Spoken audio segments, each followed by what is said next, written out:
Bonjour, que nous réserve le Bitcoin? C'est ce que nous allons voir dans l'analyse du jour. Mais avant de commencer, n'oubliez pas de vous abonner, de mettre un petit pouce bleu et de laisser un commentaire. Alors aujourd'hui, comme tous les lundis pratiquement, on va faire un petit tour sur l'analyse weekly.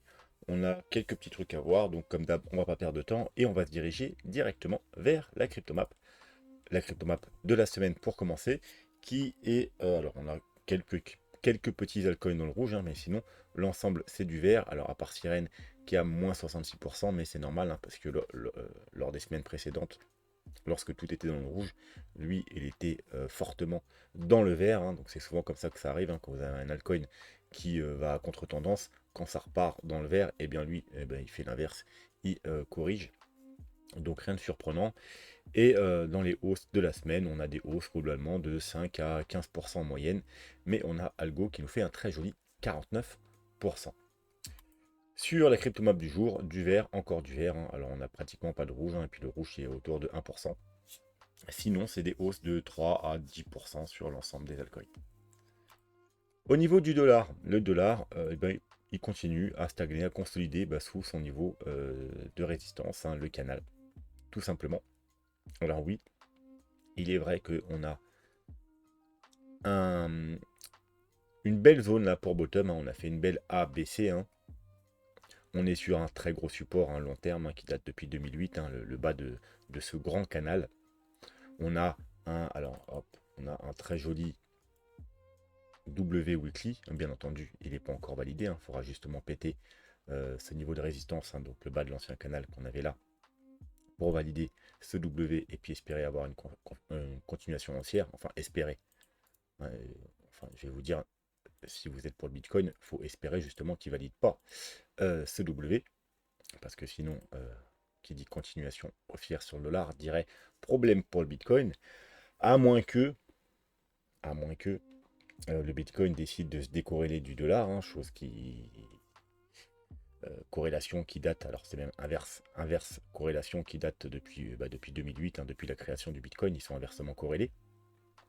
Et le jour où il décidera de se décorréler du dollar, ça voudra dire qu'il commence à prendre son rôle de réserve de valeur, en gros, de jouer un peu l'or numérique. Mais jusqu'à preuve du contraire, c'est pas encore le cas. Et, il faut espérer du coup, non pas de péter le W, mais d'avoir un rejet et puis de revenir chercher le support, le péter. Et voilà, hein, si vous voulez un nouveau bull market, c'est ça, c'est ça que vous voulez voir sur le dollar. Alors, on va quand même faire un petit cas où il y a des nouveaux, ou des gens qui ont un peu oublié le pourquoi du comment. Pourquoi le Bitcoin et le dollar sont inversement corrélés? Tout simplement parce que quand est-ce que les gens se réfugient dans le dollar? C'est quand ils ont peur, tout simplement, ils ont peur d'investir. Ils sortent en tout particulier des marchés à risque. Donc les marchés à risque, en général, on appelle les marchés à risque, c'est les marchés actions. Mais les cryptos sont un marché encore plus risqué, hein. C'est le plus risqué des marchés à risque. Donc forcément, à chaque fois qu'on a un dollar haussier, du coup, eh bien, on a des cryptos qui sont, et notamment le Bitcoin, qui est baissier sur le moyen long terme. À court terme, bien entendu, ça arrive qu'il bouge dans le même sens. Et comme vous pouvez voir là, hein, ça c'est un peu la même chose sur SP500 qui représente les marchés à risque. Vous voyez qu'il y avait une chute, hein, du SP500 pendant plusieurs semaines, plusieurs mois, et une hausse du dollar. Et là, on peut voir, hein, depuis 2 semaines un petit rebond qui se met en place. Et sur le dollar, eh bien justement, ça freine, ça consolide, ça corrige légèrement. Bien évidemment, si ESP nous fait un rebond, hein, imaginons que ça fait une première jambe baissière qui nous fait un rebond, qui vient de chercher, on s'en fout, qui part par là, et ensuite il repart à la baisse, bon le dollar, lui, il va en profiter, il va monter, et le Bitcoin, lui, qu'est-ce qu'il va faire? Eh bien, il va tout simplement s'inverser au dollar, il va suivre le SP500, et puis il va continuer tout simplement à la baisse, hein. Entre-temps, il y aura peut-être eu un petit rebond, on va le voir ça dans l'analyse, et ensuite il va repartir pour une nouvelle jambe baissière. Voilà, sinon, Bitcoin CME Future Gap. Alors, pour l'instant, ça bug, hein, donc il faudra qu'on attende demain pour le daily. Tout simplement parce que vous voyez, hein, à l'écran, il est à 67 000 $. Il n'a pas bougé là, en fait, depuis le week-end à l'ouverture. Il a pas. Donc il faudra voir ça demain. Alors oui, c'est férié chez nous, mais chez eux, c'est pas fermé parce que comme on va le voir sur les petits time frames, ça bug pas. Et ça a bien ouvert hier soir. Donc, je rappelle, là, on est à 69 $. Là, vous voyez, il est resté collé à 67. Donc, pour l'analyse daily du SME, on attendra demain. Quoi qu'il en soit, on peut déjà faire un petit tour en 4 heures. Et en 4 heures, vous voyez qu'il est à jour, il est à 70 000 $. Et qu'on a un gap ici, qui s'est formé au 67 180 $. Et qui est même un petit gap de rupture 4 heures. Pourquoi gap de rupture? Parce qu'on a un joli gap. Hein. On a la bougie qui suit le gap, hein, donc c'est-à-dire celle-là qui est bien au-dessus, hein, l'ouverture de la bougie est bien au-dessus de la clôture de la bougie précédente. On a un beau gap et on a une belle rupture hein, sur un potentiel bottom. Vous voyez, on a une sorte de W, construction d'un bottom, rupture de la tendance.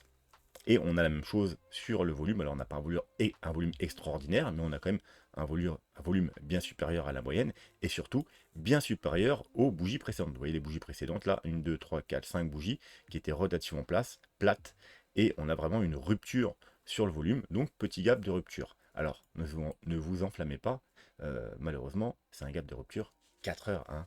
Vous savez que nous on se concentre sur le daily. Il y en a qui aiment bien que je regarde le 4 heures, c'est pour ça qu'on regarde le 4 heures, c'est pour ça qu'on se met des petites... voilà, je vous ai mis une petite ligne pour signaler le gap, mais eh ben, ça reste du 4 heures. Hein. On a réussi en daily, ça aurait été extrêmement positif. Hein. Vous savez que les gaps de rupture, c'est l'inverse des gaps classiques, c'est-à-dire il y a 90% de chances qu'ils ne soient jamais comblés. Mais on parle des gaps daily. Les gaps de 4 heures, c'est une autre histoire. Donc voilà, bon, c'est mieux que rien. Donc voilà. Mais voilà, il faut savoir qu'il y a un gap. Donc vu que c'est un gap de rupture, il ne répond pas aux fortes chances d'être comblé dans les 2 semaines qui viennent, mais ça reste un gap 4 heures, donc voilà, pas non plus s'enflammer. Et puis on reviendra demain pour voir ce qui se passe en daily. Bitcoin dominance, ça fait longtemps qu'on n'a pas été voir la Bitcoin dominance. De toute façon, il ne se passait pas grand-chose. Et alors, si on prend juste la Bitcoin dominance, hein, eh bien, on n'est même pas en confirmation, en configuration de bear market. Hein. Vous voyez, un bear market, c'est ça. Vous voyez, après une grande chute de la Bitcoin dominance, qui marque une, entre guillemets, altcoin season, et ensuite, pendant tout le bear market, eh bien, vous avez le Bitcoin qui reprend la dominance, hein, parce que c'est lui qui prend moins cher. Les altcoins, en général, prennent extrêmement cher. Hein. Ils perdent 95, jusqu'à 99%. Et puis ensuite, vous avez le bull run où ça consolide un petit peu, vous voyez, des hauts, des bas. Et puis, fin du bull run, hein, 3/4 du bull run, nouvelle altcoin season. Et puis, on peut revoir la même chose. Bon. Alors, pourquoi là, on n'a pas ça? Bah, tout simplement parce qu'on n'a pas eu de altcoin season. Hein. On n'a pas eu cette fameuse... on a eu un prémisse, une première petite partie, une mini altcoin season, mais c'est tout. Hein. On n'a pas eu la validation. Hein. Rappelez-vous, il fallait casser ce niveau pour potentiellement les rejoindre ces niveaux. On n'a pas eu. Donc du coup, eh bien, on est déjà très haut, hein, donc bien évidemment, on ne va pas avoir quelque chose comme ça pour aller rechercher les 90%, quoique tout est possible, mais bon. Et donc du coup, voilà, on n'a pas la même configuration que les précédents bear market, tout simplement parce qu'on n'a pas eu la même configuration. Durant ce bull run, on n'est pas venu, vous voyez comme ici, rechercher cette zone très bas aux alentours des 40%, hein, on s'est arrêté à 57%. Cela s'explique aussi parce que les altcoins, eh bien tout simplement, pas mal d'altcoins ont eu un bull run très faible, ou pas du tout le bull run. Hein. Je vous rappelle, il y a des altcoins qui sont toujours en bear market depuis 2021, et qui même à la fin du bull run étaient sur les plus bas, hein, qui étaient plus bas que leur bottom de l'ancien bear market. Au cas où, hein, je vais juste vous montrer un exemple. Là, on a Atom. Le bottom, vous pouvez prendre celui-là ou celui-là, c'est pas grave, un double bottom en juin 2022 ou en décembre 2023, peu importe. Autour des 6 $. Et vous voyez qu'à la fin du bull run, hein, bah, c'était là en octobre 2025, on était aux 3 $. Hein. Ça veut dire qu'à la fin du bull run, on était à 50% de moins que le potentiel bottom, théoriquement, du bear market. Hein. Donc bien évidemment, hein, on n'est jamais rentré en bull run, on est toujours en bear market. Et du coup, bah, depuis, il a perdu, mais pas autant. Hein. Vous savez qu'en général, les altcoins perdent beaucoup plus. Hein. Le Bitcoin a perdu 50%. Hein. Le Bitcoin a perdu, on va être précis, hop là, il a perdu 52% pour le moment, hein, durant ce bear market. Atom, il a perdu... Alors, depuis le plus haut, il a perdu plus, hein, mais vous voyez qu'on est au mois de juillet. Hein, donc depuis le début du bear market, c'est là, au mois d'octobre, hein, il a perdu 55%. Vous voyez, il a perdu quasiment la même chose que le Bitcoin. Tout simplement parce que il était déjà très bas, hein. Il y a pas besoin de capitulation. Enfin, d'habitude, il y a besoin d'une capitulation sur les altcoins, mais ça a déjà capitulé sur le temps. Vous voyez, ça fait depuis 2021, donc ça fait 5 ans qu'on est en bear market. Voilà, hein, il n'y a pas besoin d'une capitulation, les gens ils ont déjà capitulé. Euh, donc ceci explique cela. Hein. Pourquoi ça stagne? Parce qu'il y a plein d'altcoins comme Atom, hein, ils sont déjà tellement bas que finalement ils vont pas perdre 80 ou 90% comme d'habitude. Alors il y en a oui, hein, les vrais shitcoins, mais voilà, du coup, pour l'instant, ils perdent à peu près la même chose que le Bitcoin. C'est pour ça qu'on voit une grosse consolidation. Allez, on va passer sur le Bitcoin court terme. Toujours la même histoire, hein. Ça fait maintenant depuis le mois de février, mars, avril, ça fait 2 mois, hein, qu'on est toujours dans ce canal, hein, potentiel bear flag, hein. Tant qu'on casse pas vers le bas, euh, eh bien, on peut potentiellement continuer, parce que c'est une sorte de consolidation au rebond, hein. On peut continuer ce rebond. Alors, soit aller chercher une nouvelle fois le haut du canal, rejet, revenir et puis péter par le bas, ou soit on pourrait même péter par le haut, hein, comme je vous ai dit, un bear flag, théoriquement, il y a environ 70% de chances de péter par le bas, mais ça nous laisse 30% de chances de péter par le haut. Alors ça veut pas dire que allez, on va aller to the moon, hein, ça peut être juste pour faire ce rebond. On a une target, hein, pour ce rebond, c'est cette zone-là, entre les 83 et les 89 000 $, hein, tout simplement la zone de rechargement de short du dernier mouvement baissier. Si par contre on pète ce niveau-là, ce sera intéressant. Mais tant qu'on n'a pas pété ce niveau-là, on reste dans un rebond. Si on prend toute la chute, le niveau important, vous savez, c'est les 0,38,2. Hein, tant qu'on n'a pas pété les 0,38,2, eh bien c'est juste un rebond. Ça tombe bien, les 0,38,2, ils sont en plein milieu de notre zone de rechargement de short. Voilà, hein. Donc tant qu'on n'a pas pété les 85 000 $, il n'y a pas de quoi s'affoler. Du coup, on va aller sur, comme d'hab, le graphique long terme pour jeter un coup d'œil à 2-3 indicateurs. Et on va commencer. Alors, on va commencer par regarder le graphique, hein, long terme, hein. On est toujours, hein, entre les 2 mois qu'on consolide, tout simplement parce qu'on a une grosse zone de support, hein. C'était le dernier, les double top, hein, du dernier bull market. La grosse consolidation qu'on a eu là en mi-bull market ce coup-ci. Donc on est dans cette zone, hein, la grosse ligne jaune. On a une ligne bleue, hein, on n'a pas été la chercher encore, hein. On pourrait, hein, oui, un gros point de confluence ici entre le bas de cette zone ici. Donc ce serait un bon niveau pour peut-être avoir un gros rebond ou même bottom ici. Sinon, si on décide d'aller chercher ici, eh bien, alors bien entendu, il y a deux possibilités, hein. Pour aller chercher là.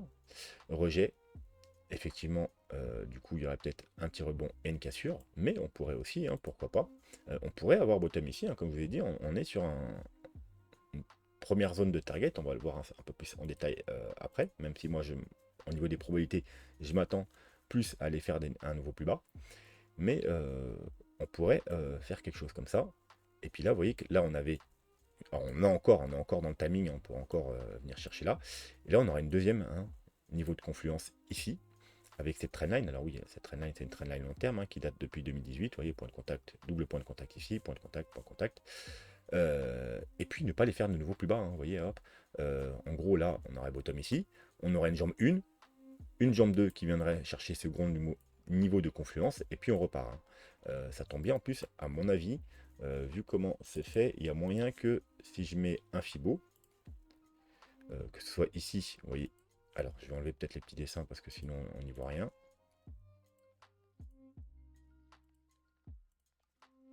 Bref. Donc j'ai mis mon Fibo, vous voyez le Fibo 0,5, 0,68, hein, on est pile dedans, au niveau du bas, et si on met le haut, si on vient chercher la zone haute, pareil, hein, 0,5, 0,68, on est aux alentours des 70 000 $. Et comme vous le savez, une vague 2, eh bien, ça va rechercher le plus souvent, hein, 70% du temps, les 0,5, les 0,68, hein. Donc c'est un scénario tout à fait envisageable, hein, d'avoir un rebond là, qui serait une jambe 1, une jambe 2, on viendrait chercher cette zone-là, et puis ensuite on continue. Voilà. Bon, c'est pas mon scénario privilégié, hein, comme je vous ai dit, même au niveau des targets, hein. Vous savez que, bon, il y a la vidéo, hein, je vous rappelle, il y a la vidéo sur, si vous voulez, les targets, il me semble c'est la partie, je sais plus c'est laquelle partie, hein. Il y a une partie, c'est les targets, hein, justement. La deuxième partie, c'est tous les indicateurs qui vous diront quand acheter. Donc n'hésitez pas à aller les voir. Vous pouvez aussi vous servir des liens d'affiliation. Et puis bien entendu, hein, rejoindre la chaîne si ça vous en dit. Vous avez plein de petits paliers. Et puis voilà. Donc on en était où? Je disais. Oui, donc au niveau des targets, voilà. Donc là, je les ai là. Alors, je sais plus exactement à quoi ça correspond, mes petites lettres, hein, ça correspond à quelque chose. Hein. B, G, je vois G, ça doit être Gaussian Channel. M, c'est probablement moyenne mobile. Et le reste, franchement, je ne sais plus. Allez voir la vidéo si vous voulez du détail. Mais on a toutes les targets ici. Hein. Donc, en pourcentage, si on s'en tient, vous voyez qu'il y a une évolution. Hein. Moins 93, moins 86, moins 83, moins 77. Ça descend à chaque fois. On a des bull market de moins en moins violents, mais c'est léger à chaque fois, c'est 4-5% en moins, vous voyez. Donc si on s'en tient à ce rythme-là, on aurait théoriquement un bear market de 70-74%. Donc là, pourcentage, c'est ça, ça nous donne des targets de 32 à 37K. Mais comme vous le savez, c'est pas ce que moi je prévois depuis longtemps, mais avant même le bear market, avant même le début de ce bull run. Pour moi, il a toujours été que le prochain bear market, donc le bear market actuel, on se situerait plus autour des 60%, donc quelque chose entre 50 et 65%, et donc des targets plutôt entre les 40 et les 50 000 $. Mais voilà, la target théorique, hein, ça reste celle-là. Et si on fait, voilà, si on prend toutes les targets, normalement ça nous donne du 58 à 32K, et vous voyez, on est venu chercher les 59, donc on est vraiment venu chercher la toute première target. Hein. Pareil, en termes de Fibonacci, vous voyez, hein, on doit corriger toute cette vague. Et si on se met un Fibo, bah c'est pareil, hein, 0,5, 0,618, vous voyez, 0,5, 0,618, on est en plein dedans. Hein, c'est quasiment, alors regardez, on va même faire un truc, on va descendre un peu ce niveau-là, hop là, voilà. En même temps, là, comme ça fera double utilité. Hein. On a en même temps la grosse zone de, notre fameuse grosse zone support, et en même temps, c'est nos 0,5 et 0,618. Voilà, comme ça, j'ai pas besoin d'afficher les Fibo, on est en plein dedans.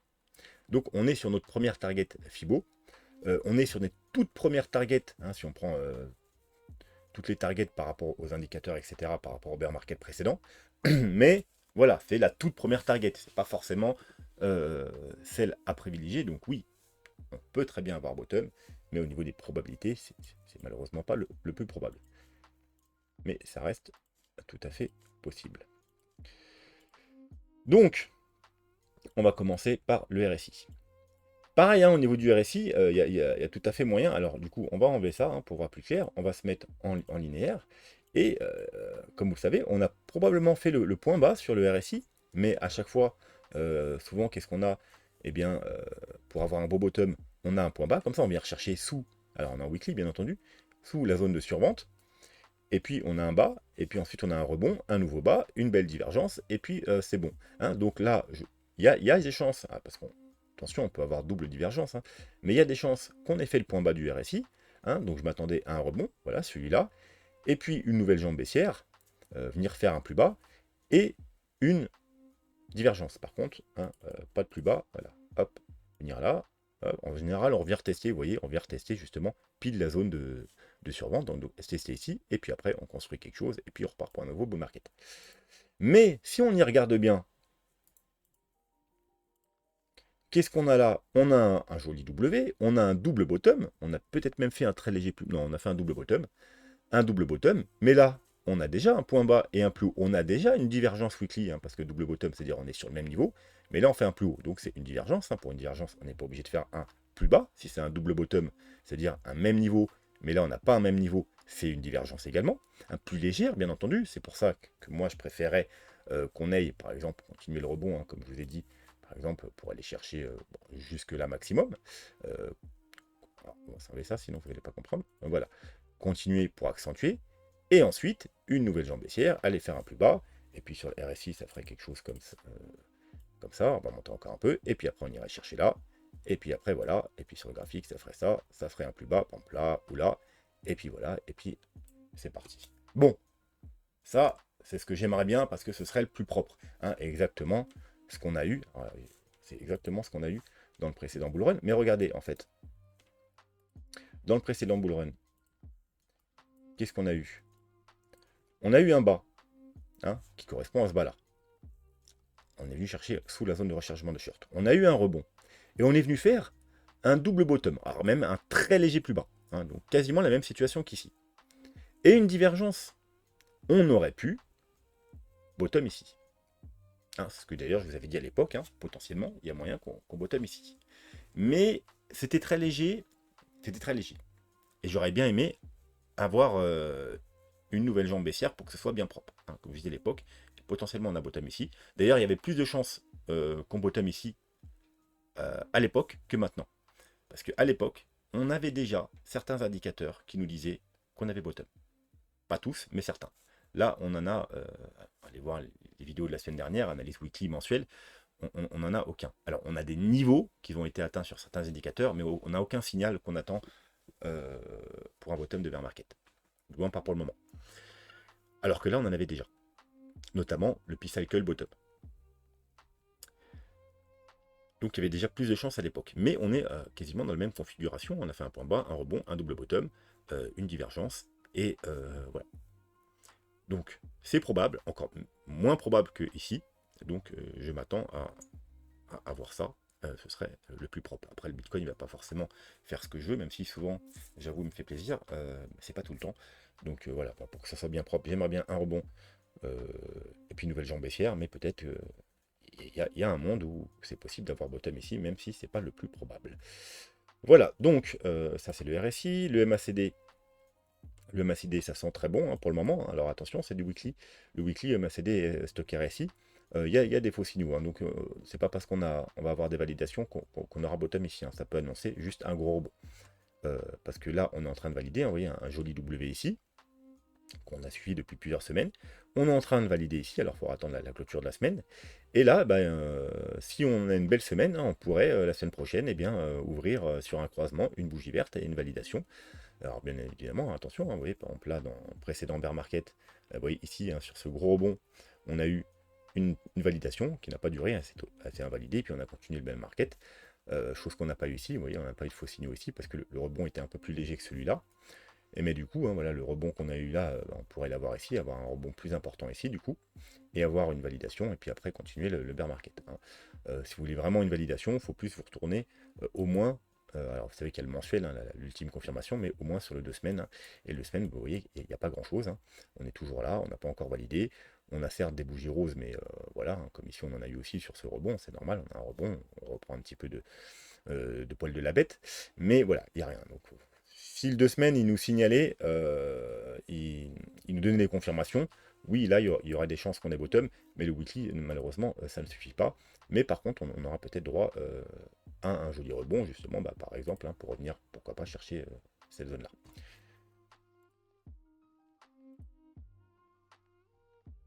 Au niveau des moyennes mobiles. Donc, alors on va repasser comme ça. Donc, on est toujours en train de travailler la moyenne mobile 200. Comme je vous l'ai répété depuis plusieurs semaines, malheureusement, même si on repasse au-dessus, ce qu'on est en train de faire là, on ne peut pas prendre ça comme une validation de bull market. Vous voyez, comme ici, on est venu allègrement en dessous, on a formé une structure, et puis lorsqu'on a récupéré la moyenne de 1200, c'était une validation. Ensuite, on a fait un premier pullback, un deuxième pullback, c'était extrêmement propre, et puis c'est parti. Là, c'était extrêmement propre aussi. On a cassé la moyenne mobile 200. On est venu faire un pullback, rejet, on est revenu, on a cassé, validation, très beau W. Là, on se trouve plutôt dans la situation de 2015 où, vous voyez, on a travaillé. Vous voyez. Donc, si vous voulez, ici, vous voyez, c'était pas vraiment une validation parce que on n'avait pas vraiment, on s'en était pas éloigné, on n'avait pas fait de structure, on n'a pas de structure ici. On a une structure ici, tout ça c'est une structure, un très joli W avec double bottom, mais ici il n'y avait pas de structure encore. Donc on a travaillé, travaillé, travaillé, et là seulement une fois qu'on avait notre structure, là ok, là on peut prendre ça comme une validation. Mais du coup là c'est pareil, pour l'instant on n'a pas de structure, donc il faudrait au moins qu'on ait un rebond, qu'on revienne, qu'on repasse en dessous, soit un double bottom, soit un plus bas. Et lorsqu'on récupérera, là, ça pourra être considéré comme une validation de reprise de la moyenne mobile 200. Alors, ça ne veut pas dire qu'on n'a pas bottom ici, c'est juste que si on a bottom ici, eh bien, on n'aura pas notre validation de moyenne. Enfin, théoriquement, on l'aura, mais on ne peut pas considérer ça comme une validation, malheureusement, dans l'état actuel des choses. Donc, ensuite, admettons là, on a un rebond, parce on part sur le principe des possibilités d'avoir un rebond. On va venir probablement chercher cette zone-là, donc une des trois moyennes mobiles, soit la moyenne mobile 21 donc au 78, soit la moyenne mobile 100 au 83 ou 50 au 87. Et attention, la 50 elle descend assez rapidement, donc elle va probablement rejoindre la moyenne mobile 100, qui se trouve, vous voyez, à peu près au niveau de la zone de résistance. Donc c'est un bon niveau pour rebond. Si on met ça, vous voyez, bon, parfaitement avec le bas de la zone de rechargement de short, hein. Donc c'est vraiment un niveau, ce serait un niveau idéal pour rebondir, hein. Ça ne veut pas dire qu'on va aller jusque-là, mais ce serait vraiment un très bon niveau pour rebondir ici. Mais ce sera également un très bon niveau pour s'en faire rejeter, hein. Donc prudence, hein, si on vient là. Grosso modo, si vous voulez, regardez, si vous voulez plus simple, voilà, hein, grosso modo, on a la moyenne mobile 100 qui a fait support, elle a craqué. Là, on a la moyenne mobile 200 qui fait support, hein, deux solutions. Soit rebond, rejet, on revient chercher ici, peut-être double bottom et ça repart, ou on casse plus bas et ça repart. Ou soit on vient là, on réintègre durablement, hein, pas juste un fake out, hein, on passe au-dessus et on réintègre, mais durablement. Et là, bah, c'est plutôt bon signe, hein, effectivement, si ça se produit, euh, on aura potentiellement bottom ici, hein. Donc grosso modo, si vous voulez, eh bien, là pour l'instant, tant qu'on ne sort pas de ce carré, on va s'enlever ça, voilà, tant qu'on ne sort pas de ce carré, hein, des 68 000, hein, avec des belles confirmations, ou des 85 000, eh bien, peu importe ce qui se passe là-dedans, hein, rappelez-vous, c'est un peu ce que je vous avais dit dans cette zone-là, hein, tant qu'on ne pète pas soit les 109 000, soit les 123 000, eh bien, on s'en fout un peu de tout ce qui se passe là-dedans. Et là, c'est un peu le même principe, hein, tant qu'on ne pète pas les 68 000 ou les 85 000, tout ce qui va se passer là-dedans, c'est juste du bruit. Et pour finir, oui, pour finir, Ishimoku. Donc, Ishimoku, on est en train de travailler la Tenkan, hein, on essaye de récupérer la Tenkan. Alors attention, la Tenkan, c'est pas suffisant, hein. Souvent même on fait des fake out, hein, vous pouvez voir. Alors, ne serait-ce que dans ce bull market ici, on a fait un fake out. Dans le précédent bear market, on a fait un fake out ici, on a fait un petit fake out ici, on a encore fait un petit fake out ici. Donc vous voyez que relativement souvent on fait des fake out sur la Tenkan, hein. Nous, ce qui nous importe, c'est la Kijun, bien entendu, hein, qui est la validation. Vous voyez, la Kijun, on l'a jamais, cassé, seulement en fin de bull market, en début de bull run. Donc, ça tombe bien, enfin, elle fait ce que j'attendais, c'est-à-dire, oui, elle a eu un long temps de plat, hein, presque 3 mois de plat, hein, plus de 2 mois et demi de plat, et enfin, elle va à la baisse, hein. C'est ce qu'on attend, hein, qu'elle parte à la baisse, comme ça. Vous voyez qu'en gros, là, le plat, il correspondait à celui-ci, hein. On a eu un plat ici, à ce premier rebond, comme ici. On a une chute, vous voyez. Là, pour moi, on se situe à peu près là, dans le bear market. On a eu un gros plat, hein, un rebond, et ensuite, on a une nouvelle descente, et puis voilà, comme ça, on pourra avoir un point de validation plus intéressant que si on était resté là, aux 93 000 $. Là, ça descend, donc si on rebondit, voilà, ça va continuer à redescendre, et puis le point de validation sera probablement autour des 85 000 $. Alors ça tombe bien, c'est un peu le niveau qu'on a vu précédemment. Ça tombe bien aussi, au niveau de la lagging span, c'est là qu'il y aura aussi la résistance, hein, parce qu'il y a le plat de nuage ici, vous voyez, la lagging span, plat du nuage, le bas du prix, hein, ce sera la première grosse résistance, hein. Donc si on vient là, la Kijun vient là, on casse ici, ce sera un premier niveau très intéressant, une première confirmation. Et ensuite, au niveau du prix, eh bien, il y aura un couloir jusque fin juillet, parce que là, vous voyez, il n'y a quasiment pas de résistance, hein, c'est extrêmement fin.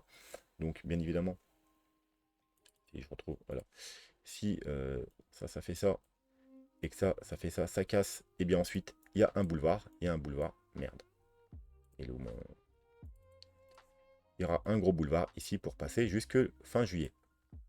Par contre,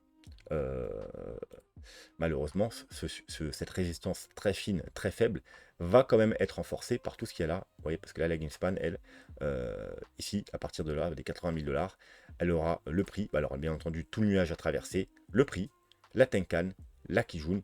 Donc finalement,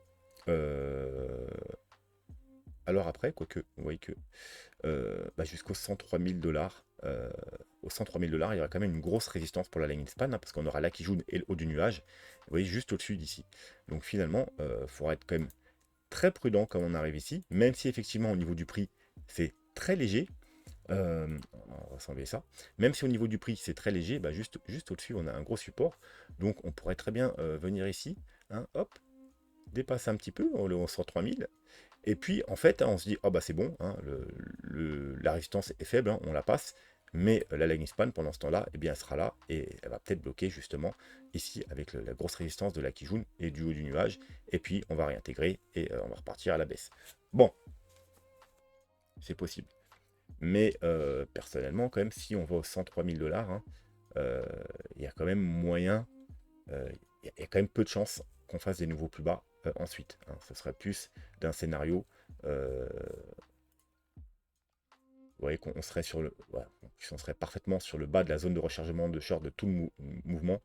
Donc on serait plus sur un scénario, on vient de chercher la zone de rechargement, vague 1, une vague 2, et puis on continue le bull market. Mais il faut quand même être prudent, hein, parce qu'on n'aurait pas cassé la zone de rechargement de short global. Hein. Tant qu'on n'a pas cassé la zone de rechargement de short global, malheureusement, on ne peut pas crier encore au bull market si on n'a pas eu nos validations plus bas. Bien entendu, si on a nos validations plus bas, on peut s'en passer. Mais si on a eu, comme ici, vous voyez, avec la moyenne mobile de 100, on a dit on n'aura pas de validation si on monte maintenant.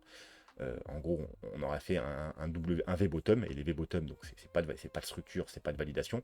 Il y aura probablement très peu, hein, si on bottom maintenant, d'indicateurs qui nous auront dit que finalement on a bottom. Et bah, si on n'a pas les validations en bas, et bien malheureusement, il nous faudra les validations plus haut, donc il faudra casser le bas de la zone de rechargement de short, donc les 100 000 $, plus les niveaux psychologiques, etc. Si par contre ça traîne, et puis que voilà, on a toutes nos validations dans les mois qui viennent, on n'a pas besoin d'attendre les 100 000 $ pour avoir nos validations, bien entendu, de bull run. On les aura dans cette zone-là. Et puis voilà, je pense que ça ira pour aujourd'hui. N'hésitez pas à vous abonner, mettre des petits pouces bleus, des commentaires. J'essaie de répondre, hein, c'est vrai que dès que c'est la période de boulot, hein, donc du mois de mai au mois d'avril, cette année j'ai commencé un peu plus tôt, mois d'avril, au mois d'octobre, je suis un peu moins présent, je réponds un peu moins en commentaire, forcément, parce que je travaille 40 heures par semaine. Donc, à côté, je fais du sport, et puis je vis un peu, hein, je suis saisonnier, donc ça prend un peu l'apéro, etc.